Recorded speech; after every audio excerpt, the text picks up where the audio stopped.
देखिए, अभी हम लोग भैंस की नस्लों के बारे में पढ़े थे। उसमें खास नस्ल थी मुर्रा भैंस, भदौरी भैंस, आपकी भदौरी भैंस है, मेहसाना भैंस और जफराबादी भैंस के बारे में पढ़ चुके हैं। आज हम लोग 3-4 नस्लें और हैं, उसके बारे में भी अध्ययन कर लेते हैं।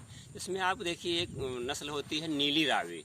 नीली रावी नस्ल, ये मुख्य रूप से इसका जो प्राप्त स्थान होता है, ये पंजाब के फिरोजपुर, नाभा और पाकिस्तान के मांटगोमरी ज़िला में इस नस्ल की जो भैंसें अधिकतर पाई जाती हैं। और इसके जो शारीरिक लक्षण होती हैं, ये बहुत भारी नस्ल होती है। मुर्रा की तरह ही इसके लक्षण दिखाई देते हैं। इसकी सींग थोड़ी ऐंठी होती है, लेकिन मुर्रा से कम ऐंठती है। और इसकी लंबाई अच्छी खासी, बहुत लंबी भैंस की नस्ल होती है। और इसकी जो मस्तक होता काफ़ी उभरा हुआ होता है, चेहरा लंबा होता है, गर्दन पतली और लंबी होती है।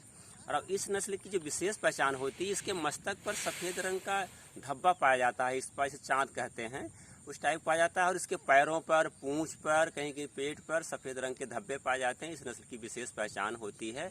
और यह नस्ल यहाँ रामपुर, मुरादाबाद, बरेली, रामनगर, नैनीताल में भी काफ़ी संख्या में पाई जाती है। और इसके जो आयन होते हैं काफ़ी विकसित होते हैं और आगे पीछे दोनों की तरफ जो है बराबर फैले रहते हैं। और इसके जो थन होता है मध्यम आकार का होता है और उसकी डिस्टेंस बराबर मेंटेन रहती है। और यह दुधारू नस्ल है। इसके जो भैंसे भी होते हैं वो खेती के लिए बड़े अच्छे माने जाते हैं। और इसकी जो उपयोगिता हम देखें तो इस भैंस की जो है नस्ल में एक विशेषता है, ये है कि इसमें फैट की मात्रा बहुत अधिक होती है। उस उद्देश्य देखा जाए तो मुर्रा से भी बेटर मानी जाती है कि मुर्रा में 7 से 8% फैट पाया जाता है, लेकिन इसमें 10% तक वसा की जो है मात्रा पाई जाती है। और यह भैंस जो होती है, औसत दूध उत्पादन इसका होता है करीब 1600 लीटर प्रति ब्यात होता है। लगभग एक दिन में 7 से 8 लीटर तक दूध ये नस्ल देती है। तो ये हमारी हो गई नीली और रावी। दूसरी नस्ल हमारी है सूरती नस्ल की भैंस।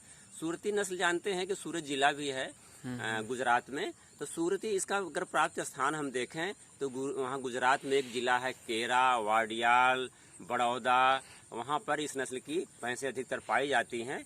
इस नस्ल की अगर शारीरिक विशेषता के बारे में देखें तो ये नस्ल जो होती है, मुख्य रूप से इसके लक्षण होते हैं, इसकी जो सींग होती है वो हंसिया के आकार की होती है, पीछे जाकर के हंसिया की तरह ऐंठ जाती है। तो ये इसकी सबसे बड़ी पहचान होती है कि पूछा भी जाता है कि हंसिया की शक्ल की है सींग किस नस्ल पाई जाती है, तो सूरती नस्ल है। तो इसके जो और लक्षण होते हैं, मुख्य लक्षण हैं, इसके 2 सफ़ेद रंग की धारियां पाई जाती हैं। एक धारी होती है इसके थूथन के ऊपर जो होता है, नास्टिल के ऊपर सफ़ेद रंग की धारी पाई जाती है। दूसरा इसके जो ब्रिस्किट होता है, इसकी छाती जो होती है सामने से पतली धारियां दिखाई देती हैं। और इसकी जो खास लक्षण होते हैं, गर्दन होती है छोटी होती है, मध्यम आकार की होती है। और इसके जो आगे की छाती होती है, इसको हम ब्रिस्किट कहते हैं, वो काफ़ी चौड़ी होती है। और इसके जो मांसपेशियाँ हैं बहुत मजबूत मानी जाती है ये। और इसकी उपयोगिता के बारे में देखा जाए तो इस नस्ल की जो विशेष होती है कि ये दूध करीब 5 से 6 लीटर दूध देती है। और इसके जो आयन होते हैं पूर्ण विकसित होते हैं और इसके थन भी मध्यम आकार के होते हैं। तो ये हमारी सूरती नस्ल हो गई।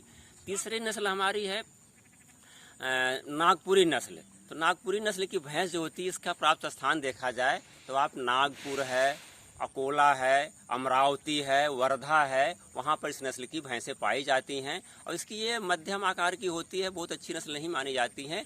लेकिन इसकी जो मस्तक होता है थोड़ा मध्यम आकार का होता है, स्थूल होता है, चेहरा लंबा होता है, गर्दन पतली और लंबी होती है। और इसका जो होता है, इसके पूंछ पर या पैर पर सफ़ेद रंग के धब्बे पाए जाते हैं। और इसका आयन मध्यम आकार का होता है, थन भी बहुत मध्यम आकार का होता है, तो बहुत अच्छा दूध भी नहीं देती है।